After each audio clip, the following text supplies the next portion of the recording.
మాజీ మంత్రి కేటీఆర్ మరోసారి సంచలన వ్యాఖ్యలు చేశారు.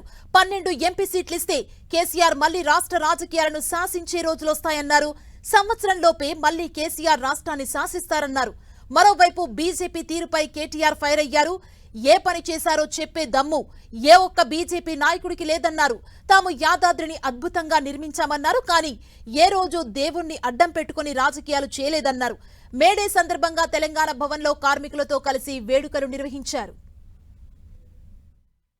మోడీ గారి ప్రభుత్వం కానీ బీజేపీ నాయకుడు ఒక్కరికన్నా కానీ చెప్పే దమ్ముందా? మేమేం చేసినాము?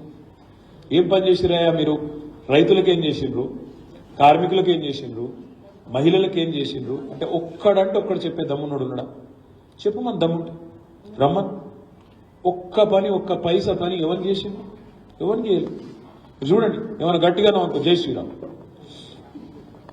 ఇందిరాబాయ్ అంటే జై శ్రీరామ్. జై శ్రీరామ్ అంటే మరి మనం కట్టలేదా గుడి? యాదాద్రి అద్భుతంగా కట్టలే, కానీ దేవుని అడ్డం పెట్టుకుని రాజకీయం చేసినామా?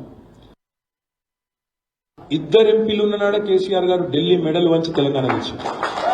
అదే మీరు 10-12 ఎంపీలు ఇవ్వండి, 10-12 ఎంపీలు ఇవ్వండి, మీ అందరికి ఉండొచ్చు మనసులో బాధ, అరే మంచి ప్రభుత్వాన్ని పోగొట్టుకున్నామని. మీరు 10-12 ఎంపీలు మాకు ఇస్తే సంవత్సరం లోపల మళ్ళీ తిరిగి కేసీఆర్ గారు రాష్ట్ర రాజకీయాన్ని శాసించే పరిస్థితి తిరిగి వస్తుంది. మీరు తలుసుకుంటారు.